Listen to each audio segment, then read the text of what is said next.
한 변이 3cm인 정사각형 모양의 종이를 이렇게 일정한 크기로 계속 겹쳐가며 붙이려고 합니다. 만들어진 도형의 둘레가 92cm라면 정사각형 모양의 종이를 몇 장 붙인 것입니까? 우리가 지금 모르는 것은 이 정사각형이 몇 장인지를 모릅니다. 몇 장 붙여야 합니까? 이걸 우리를 모르는 수, 쉬운 말로는 모르는 수라고 합시다. 몇 장. 모르는 수를 우리는 미지수라는 어려운 말을 씁니다. 그리고 초등학생은 이걸 네모로 놓고 미지수를 모르면 네모로 놓아라 이렇게 말씀을 들었을 거예요. 근데 우리는 이제 선진도라는 걸 이렇게 놓지 않습니다. 미지수를 우리는 x로 놓든지 뭐 다른 문자로 놓으시면 돼요. 문자를 씁니다. 문자로 씁니다. 아시겠죠? 꼭 x를 가장 많이 쓰는데 수학에서 미지수로 뭐 a도 좋고 b도 좋고 하지만 이런 거 쓰지 마시고 교과서에서 쓰는 대로 미지수 x를 알면은 이걸 쉽게 풀 수 있습니다. 그리고 지금 여기서 한 장, 두 장, 세 장, 네 장, 다섯, 여섯, 일곱, 여덟, 아홉, 열 이렇게 붙여나갑니다. 이걸 갖다가 우리가 나열을 하는 거예요. 나열하면 우리는 수열을 생각할 수 있어야 됩니다. 수열까지 숫자 나열을 수열이라고 그러지만 이거는 도형을 나열합니다. 정사각형을.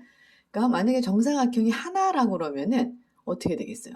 정사각형 하나. 정사각형 한 개. 그러면 둘레가 얼마가 될까요? 한 변이 3이기 때문에 12. 이게 하나예요. 12. 정사각형 하나니까 한 개니까 12. 둘레 하나. 만약에 정사각형이 두 개라 그러면 어떻게 되겠어요? 두 개라 그러면 이렇게 되는 거거든요.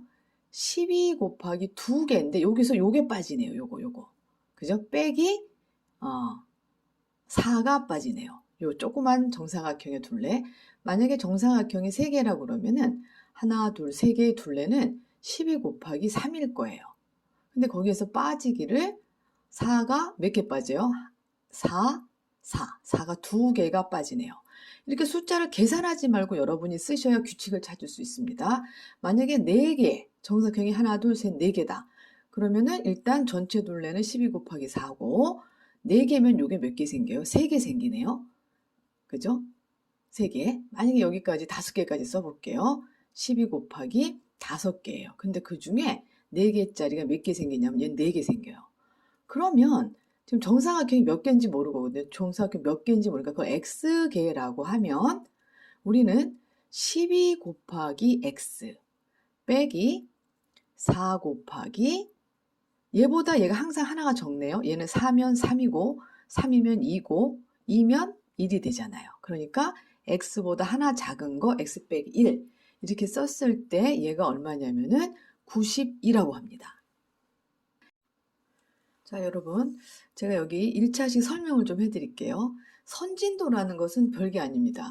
미지수를 네모로 쓰던 것을 x로 바꾸면 이게 중학교 1학년부터 고3까지 나오는 선진도인 거예요, 이게. 이제 네모로 쓰지 않고 x로 쓰시면 돼요, 모르는 수를.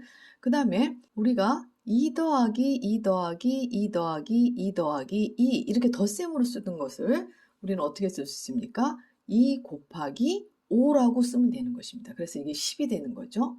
근데 만약에 이게 x 더하기 x 더하기 x 더하기 x 더하기 x라고 해보세요. 그러면 x가 5번 있다는 얘기고 그 다음에 여기서 우리는 이 곱셈을 생략합니다. 그래서 숫자를 앞에 쓰고 5x라고 쓰면 이게 이런 뜻인 것을 아시면 되겠습니다. 그래서 만약에 5x 더하기 2x 이렇게 하게 되면은 여기 x가 5개, x가 2개니까 다 7x 이렇게 되는 거죠. 아시겠습니까? 이게 동류한 계산하는 거예요.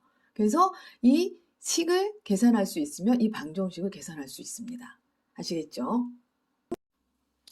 중학교 1학년 교과서에 나오는 그 식을 하나 써보도록 할게요. 2x 빼기 5, 그 다음에 더하기 2배의 x 더하기 6 이런 식이 있다고 그러세요. 이거는 여기 이걸 갖다 우리는 1차 식이라고 합니다. 1차 식을 배우면 1차 방정식을 풀 수 있어요. 1차 식과 1차 방정식의 차이는 이 식에는 등호가 없지만 이 식에는 등호가 들어있습니다. 이 등호가 들어있는 식을 우리는 1차 방정식, 등호가 없는 이런 식을 1차 식이라고 합니다. 즉, 이 등호가 있는 이 식은 우리가 반드시 여기 등호가 있어야 돼요. 1차 방정식이라고 하는 것입니다. 자, 얘는 1차 식이에요. 이게 아무리 길고 복잡해도 1차 식은 항이 2개밖에 없습니다.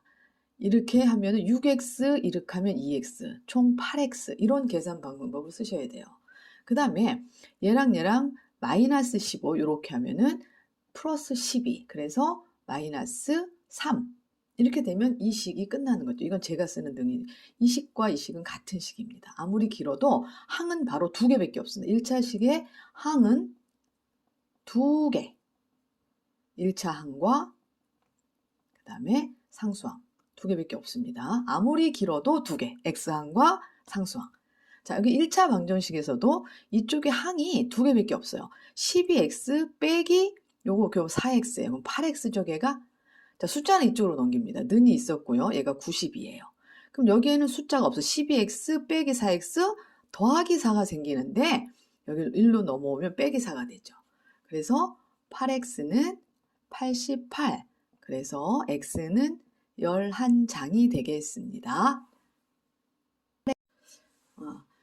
선행학습이라는 게 고등학교, 중학교 과정을 하는 게 선행학습이 아닙니다. 초등학교 과정에도 모두 다 선행 수학적 개념, 수학 개념이 다 들어 있습니다. 근데 대부분 이 수학 개념을 가르치지 않고 더하고 빼고 곱하고 나누는 이 연산만 가르치는 거예요. 이거는 하나도 가르치질 않고.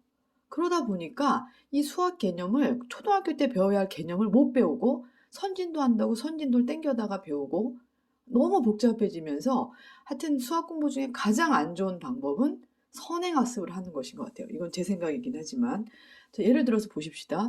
자, 35 곱하기 32를 해요. 이미 구구단을 다 외웠고 했기 때문에 이걸 가지고 계속 연습을 하는데 자, 35 곱하기 32를 할 때 대부분 이렇게 합니다. 5일은 5, 3일은 3, 5, 3, 15, 3, 3, 9, 105. 그래서 1085. 이렇게 해서 이 곱셈의 답을 얻을 줄만 알면 그냥 스킵, 넘어가는 거예요. 다음 단계로. 그게 아닙니다. 이 안에는 고등학교 과정이 다 들어있어요. 꼭 이걸 이렇게만 하는 것이 아니라 이 식을 수를 재배열하는 게 너무 중요하다고 이제 계속 말씀드리는데 이렇게 쓸 수도 있어야 합니다. 얘를.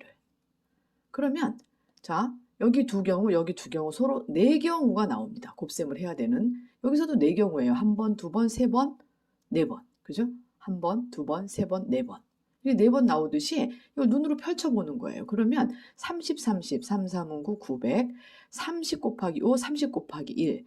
그러니까 30이 6개인 거예요. 이것도 알아야 돼요. 그럼 6, 38, 180에 5일은 5.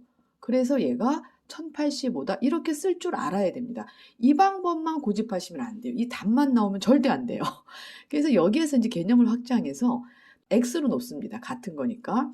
그렇게 해서 이렇게 쓰게 되면은 얘랑 곱하는 거잖아요. 얘랑 30, 30 곱했으니까 x와 x를 곱하면 x제곱이라고 씁니다. 5x, 1x, 6x 됩니다. 5일은 5 하면 2차식이 이 안에 들어있는 거예요. 2차식을 배워서 이걸 2차식으로 바꿀 수 있는 것보다 여기에서 이미 그 개념을 설명해 주면 2차식 배우기가 훨씬 쉬워집니다. 선진도 아이들을 수포자로 만드는 1번 주범인 것 같습니다. 그 학년에 맞는 것을 좀 더 깊이 생각하는 방법을 가르치고 거기에 들어있는 수학 개념을 반드시 공부하고 반드시 가르쳐야 합니다. 아시겠죠?